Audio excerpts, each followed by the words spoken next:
कार्रवाई तो गलत हो रही है साहब, बहुत गलत हो रही है। गरीब आदमी परेशान हो रहे हैं इस वजह से। हम वो लोग हैं जो घर से महिलाओं को उनके घर के दरवाजे से लेकर मेट्रो के गेट पर छोड़ते हैं सुरक्षित। हम छोटी छोटी बच्चियों को घर के गेट से लेकर उनको स्कूल के गेट तक सुरक्षित छोड़ते हैं। सोचते हैं देखो 2 रुपये कमाए, हम तो 10 रुपये की सोचते हैं। 10 रुपये बूंद बूंद से इकट्ठा करते हैं, 1500 रुपये जो हुआ उससे मजदूरी से हम घर में जाएं, राशन उसन लेके जाएं।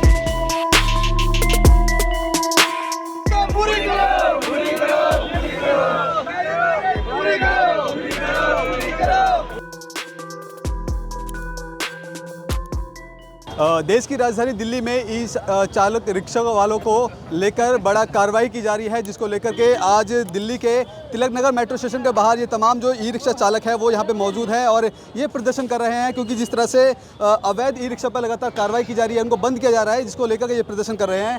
क्या कुछ कहना चाहेंगे? ई रिक्शा पर लगातार कार्रवाई की जा रही है, किस तरह की समस्याएं हो रही हैं? बोलो साहब, बोलिए। कार्रवाई तो गलत हो रही है साहब, बहुत गलत हो रही है। गरीब आदमी परेशान हो रहे हैं इस वजह से। इतनी परेशानी हो रही है जो मतलब काम नहीं कर पा रहे हैं हम लोग। पुलिस वाले बहुत ज़्यादा परेशान कर रहे हैं। जहाँ चाबी निकाल के डंडे मार के भगा दे रहे हैं, और डंडे मार के भगा रहे हैं और ऊपर से मार भी रहे हैं, गाली भी दे रहे हैं। ये जैसे 5 नंबर वाले कहते हैं ये सब। अच्छा, पुलिस वाले भी लगातार परेशान कर रहे हैं आप लोगों को? देखिए, सबसे पहले तो आपको ये समझना होगा कि जिस तरह का आरोप हमारे ऊपर लगाया जा रहा है कि हम लोग अवैध हैं, हम लोग गैर कानूनी हैं, हम लोग हैं कौन? सबसे पहले तो सरकार को हमारे बारे में ये समझना होगा। हम वो लोग हैं जो घर से महिलाओं को उनके घर के दरवाजे से लेकर मेट्रो के गेट पर छोड़ते हैं सुरक्षित। हम छोटी छोटी बच्चियों को घर के गेट से लेकर उनको स्कूल के गेट तक सुरक्षित छोड़ते हैं। अगर आज देश की राजधानी में महिलाएं सुरक्षित महसूस करती हैं तो किसी सार्वजनिक परिवहन प्रणाली में सुरक्षित महसूस करती है तो वो ई रिक्शा में महसूस करती है। लेकिन सरकार हमारे साथ इतना सौतेला व्यवहार कर रही है। हम इतनी जिम्मेवारी से अपना काम निभाते हैं, रात को 10 बजे भी, रात को 11 बजे भी महिलाओं को उनके घर तक बिल्कुल सुरक्षित हम पहुँचाने का काम करते हैं। पुलिस वालों की कैसी जो बर्ताव आप लोगों के लिए? बहुत ही बुरा बर्ताव हो रहा है इस समय। गाड़ियों को पकड़ा जा रहा है, पकड़कर उनको छीन लिया जा रहा है, छीन कर उनको पिट में जमा कर दिया जा रहा है, उसके बाद क्रश कर दिया जा रहा है। ना कोई कोर्ट में सुनवाई हो रही है, ना ऑन रोड पे कोई सुनवाई हो रही है, किसी तरह की कोई सुनवाई नहीं कर रहे हैं लोग। जिस तरह से अवैध नंबर प्लेट वाले जो बताए जा रहे हैं उनको बंद किया जा रहा है, क्या लगता है आपको? सही है ये गलत है वैसे, ये सही नहीं है, क्योंकि पहले बताना चाहिए ना, ये बंद करने से पहले बताना चाहिए। एक साथ आदमी कहाँ जाएगा? इतना बेरोजगार है, बेरोजगार है, बेरोजगारी हो जाएगी। अब रिक्शा बंद हो जाएंगे, फिर कैसे अपने घर का पालन पोषण आप? अब एक रिक्शे से 5 रुपये का परिवार चलता है। अगर एक से बंद हो जाने के बाद 5 रुपये तो भूखे मरेंगे। दूसरा को टाइम दे नहीं रहे हैं कि हम लोगों को टाइम तो चाहिए ना कि हाँ भाई 2 मिनट का 3 मिनट का टाइम ले लीजिएगा, उसका जो करना है हम अपना गुजारा करेंगे ना। अब एक बार गाड़ी पकड़ रहे हैं, रोड पे से उठा के ले जा रहे हैं, घर से भी पकड़ के ले जा रहे हैं, घर से उठा के ले जा रहे हैं, गली से ले जा रहे हैं उठा कर। ये कहाँ का नहीं है? हम बताओ, हम तो रोड पर चल नहीं रहे हैं। ये बताओ, रोड पर अगर मान रहे कि गली से गाड़ी चला रहे हैं तो रोड पर सवारी छोड़ कर लाएंगे ना। और कोई भी लेडीज़ है, कोई भी महिला, कोई बच्चे हैं तो रोड पे तो लेके आएंगे उसको छोड़ने के लिए।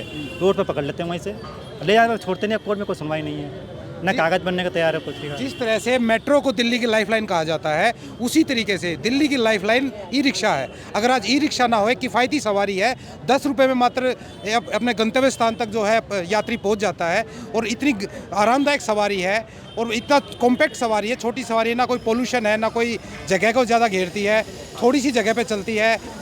उसके साथ इस तरह से बर्ताव करना मैं मानता हूँ ये बिल्कुल गलत है। सरकार को इसको MV एक्ट से बिल्कुल बाहर कर देना चाहिए। ऐसा भी तो कहा जा रहा है कि ई रिक्शा चालक है वो लापरवाही चलाते हैं, जिस वजह से ट्रैफिक लग जाता है, एक्सीडेंट भी हो जाता है। ऐसे है, कुछ है लोग ऐसे हैं जो नशेड़ी रहते हैं, तो उनको सरकार उनको कुछ नहीं कर पाते, बल्कि सरकार नशेड़ी लोग को नहीं पकड़ पाते। हम शरीफ लोग फंस जाते हैं इस चीज़ में। हम सोचते हैं देखो 2 रुपये कमाए, हम तो 10 रुपये की सोचते हैं।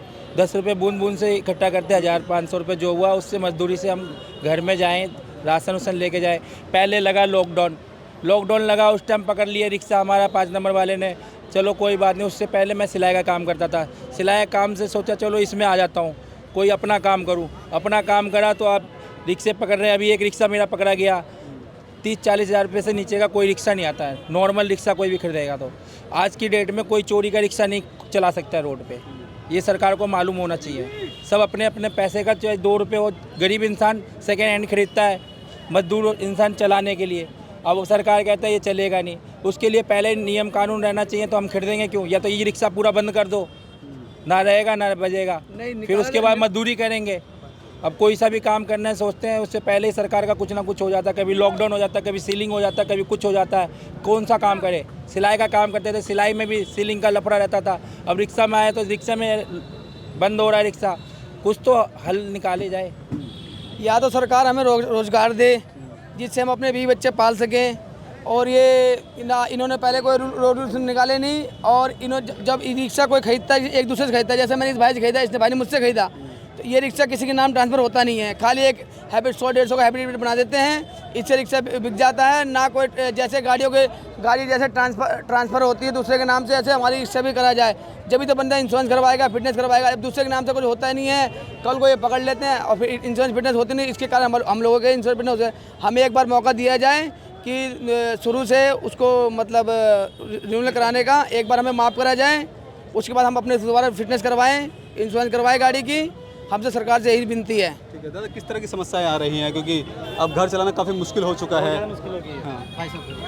देखिए, ये जो रोज़गार है ये बहुत ही निम्न स्तर पे ये लोग काम करते हैं।